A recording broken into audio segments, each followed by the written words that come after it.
ਲੋਕਾਂ ਦੀ ਭੀੜ ਤੁਸੀਂ ਦੇਖ ਸਕਦੇ ਹੋ, ਸਵੇਰ ਸਵੇਰ ਇੰਨੀ ਭੀੜ ਲੱਗੀ ਹੋਈ ਹੈ, ਇੱਥੇ ਲੋਕ ਪਹੁੰਚ ਰਹੇ ਨੇ।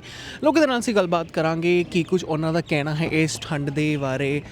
हेलो जी, सत श्रीकाल, गुड मॉर्निंग। हाँ जी, नमस्कार जी। कैसे हो? ठीक है जी। इतनी सुबह सुबह ठंड में सुखना लेक पे कैसे? बस घूमने आए हैं, थोड़ा वेदर का मज़ा लेने। थोड़ा कहाँ से हो आप? हम दिल्ली से आए हैं। दिल्ली से आए हो? हाँ जी, हाँ जी। किसी खास काम के लिए या फिर चंडीगढ़ घूमने फिरने? घूमने आए हैं वीकेंड पे। अच्छा, हाँ जी। ठीक है। तो इसके अलावा और कहाँ कहाँ घूमे हो अभी? अभी तो कल एलांटे मॉल गए थे। अच्छा, कैसा लगा? बढ़िया है मॉल। ठीक है। और अब सुखना लेक। हाँ जी। और दिल्ली का टेम्परेचर क्या हो रहा है? दिल्ली का कितना है अभी? तो 16 है, यहाँ 12 है, यहाँ अच्छा यहाँ पे 13 कुछ हो रखा है। ठंड महसूस हो रही है नहीं हो रही है? फील तो हो रहा है थोड़ा। फिर भी सुबह सुबह सुखना लेक में पहुँचे हो, कैसा लग रहा है देख के ठंड? और एकदम से ठंड आई है। 2026 की शुरुआत हो चुकी है और 2026 में दिल्ली में बारिश हुई थी पहले दिन। नहीं, अभी तो नहीं हुई बारिश। अच्छा, यहाँ पे तो बारिश हुई थी हौली हौली, हाँ हल्की हल्की बारिश हुई थी। उसके बाद यहाँ पे धुंध का ऐसे ही सिलसिला चलता आ रहा है। वेदर में, इस वेदर में बचने के लिए आप क्या क्या प्रिकॉशंस ले सकते हो? क्वेश्चन तो ये है कि अभी कपड़े प्रॉपर पहने और हाँ, बाकी तो फिर वही है 60 ml अपना जो भी होता है। बिल्कुल सही, बिल्कुल ओपन होकर बात कर रहे हो। नहीं बिल्कुल, ये तो भाई होना है, मौसम भी है और न्यू ईयर है तो ये तो बनता ही है। हाँ, न्यू ईयर की अगर हम बात करें तो 2026 में क्या कुछ उम्मीदें हैं, कैसा साल जाएगा? 2026 आपका कैसा गया है और 2026 में क्या कुछ हो सकता है? देखिए, सबको उम्मीदें रखनी चाहिए, तभी लोग ग्रोथ कर पाते हैं। तो पॉजिटिव सोच के चलें और कुछ ना कुछ अच्छा ही होगा। अभी तक भी अच्छा ही होता है, आगे भी अच्छा ही होगा। और 2025 काफ़ी भारी रहा है मैक्सिमम लोगों के लिए। मास किलिंग्स हुई हैं, मैक्सिमम एक्सीडेंट्स हुए हैं, बसेस के कितने ज़्यादा हमें सुनने को मिले हैं। तो अगर कंपैरेटिवली हम 2025 को देखें, 2026 को देखें, तो 2026 की शुरुआत ही इस तरह से हुई है। अब अमेरिका का जैसे मुद्दा चल रहा है, वेनेजुएला पे हमला किया है, और 2026 किस तरह का लगता है आपको जा सकता है? इसमें इंडिया का क्या टेक होगा अगर मैं पूछूं अमेरिका वाले मामले में? इंडिया का तो इम्पोर्टेंट रोल है ही, अब हम एक वर्ल्ड पावर बन रहे हैं। क्योंकि इंडिया कभी भी किसी की साइड नहीं लेता। India has always been on fence, America के साथ भी और देशों के साथ भी है। नहीं, फैंस पे तो नहीं रहता। इंडिया ये देखता है कि जहाँ वर्ल्ड का भला हो। तो हमारी अप्रोच कभी भी डिस्ट्रक्टिव नहीं है, हमेशा ये है कि पीस रहे और जो भी है सब ग्रो करें, उसमें इंडिया भी ग्रो करे। तो हमारी तो ये अप्रोच है। अमेरिका के प्रेसिडेंट डोनाल्ड ट्रंप जो कहते थे कि नोबेल पीस प्राइज़ मिलना चाहिए, सभी देश को बोलते थे कि नोबेल पीस प्राइज़ उनको मिले, ऐसा भी रिकमेंड भी करते थे, चाहे वो कोई भी देश हो।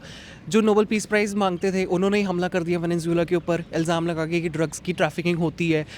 उस चीज़ में के बारे में क्या आपका टेक है? देखिए, ड्रग्स की ट्रैफिकिंग तो कई कंट्रीज़ में होती है, मैक्सिमम में बहुत ज़्यादा है, कोलंबिया में बहुत ज़्यादा है। बट वहाँ के जो नेचुरल रिसोर्सेज हैं वेनेजुएला के, वो America wants to control that. Exactly, तेल सबसे ज़्यादा है वहाँ पर। वही एक रीज़न है जिसकी वजह से अमेरिका ने वहाँ अटैक किया है। मैक्सिमम एक्सपर्ट्स भी ये कह रहे हैं कि ईरान से ज़्यादा और जगहों से ज़्यादा तेल वहाँ पर बेटर है, क्वालिटी भी बेटर है। अभी कल प्रेस कॉन्फ्रेंस हुई है डोनाल्ड ट्रंप की। Main reason is that is nearest to the America. Exactly, these countries, gulf countries are very far. हाँ, 2500 किलोमीटर का है समुद्र के थ्रू। तो अमेरिका तो काफ़ी टाइम से वहाँ पर अपने आप को इन्वॉल्व किए हुए था। इन्फ्लेशन आपको पता ही है कि वहाँ हाईएस्ट इन्फ्लेशन रहा है। तो that is all controlled by the foreign. Also भी प्रेस कॉन्फ्रेंस हुई है, उन्होंने कहा है कि American oil companies are going to be there in Venezuela, वहाँ पे काम करेंगी और वहाँ पर सारा तेल का इंफ्रास्ट्रक्चर कंपनीज़ का वो सब संभालेगी। देखिए, ये रेगुलर प्रोसेस रहा है अमेरिका का, कभी एक कंट्री, कभी दूसरी कंट्री, कभी तीसरी कंट्री। बट सबको पॉजिटिव लेके चलना है। हो सकता है कि वहाँ कुछ वो कंस्ट्रक्टिव करे, तो that will be helpful for the country also, Venezuela also. हम तो यही होप कर सकते हैं कि अमेरिका इस बार बेटर वहाँ पर कुछ करे। हालांकि अभी तक ऐसा हुआ नहीं है। और क्या कहते हैं, अपना वेनेजुएला के जिनसे प्रेसिडेंट हैं उनको अरेस्ट कर लिया है, क्या लगता है अब क्या होगा? क्योंकि अमेरिका की हिस्ट्री रही है कि अपने दुश्मनों को ऐसे पकड़ के 2-3 महीने वो लोग ऐसे ही रखते हैं, फिर उसके बाद कोई बुरी खबर भी सुनने को मिल सकती है। एक्चुअली हमने मतलब कल न्यूज़ देखी नहीं, कल हम यहीं घूम रहे थे तो हल्का सा ही सुन पाए। आई डोंट नो कि क्या रीज़न था, क्यों पकड़ा है, कैसे पकड़ा है, अभी कहाँ पर हैं वो। मतलब जब तक हम पूरा पता नहीं लगा लेते तब तक मतलब किसी तरह की ओपिनियन हम देना ठीक रहेगा नहीं। लेकिन अगर पुरानी हिस्ट्री देखें तो यही है कि अमेरिका कैप्चर करता है एंड फिर उनको after some deliberations and after some making some gains वो उनको फिर फ्री कर देता है। ऐसा तो नहीं है कि वो मतलब सिंगल हैंडेडली वर्क करता है।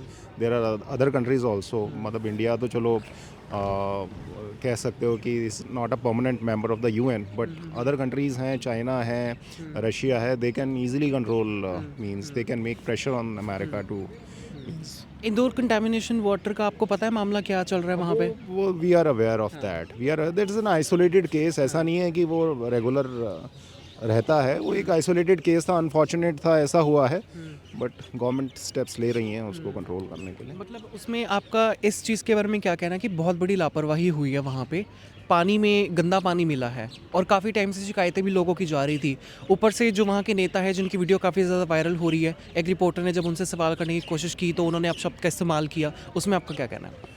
देखिए, इतने बड़ी सिटी को चलाना कोई छोटा टास्क तो है नहीं, तो मैंने पहले ही बताया कि एक आइसोलेटेड केस है, ऐसा नहीं है कि see Indore is a very मतलब beautiful city, is the most cleanest city in India, तो एक आइसोलेटेड केस को we should not means stretch it a lot, means government अपनी तरफ से एक्शन ले रही थी, अनफॉर्चुनेट था वो हो गया एक, बट हाँ everybody has to do means something for the people who are affected by this, and future में we should be extra careful means, yeah. क्या नहीं, okay, thank you so much, thank you so much.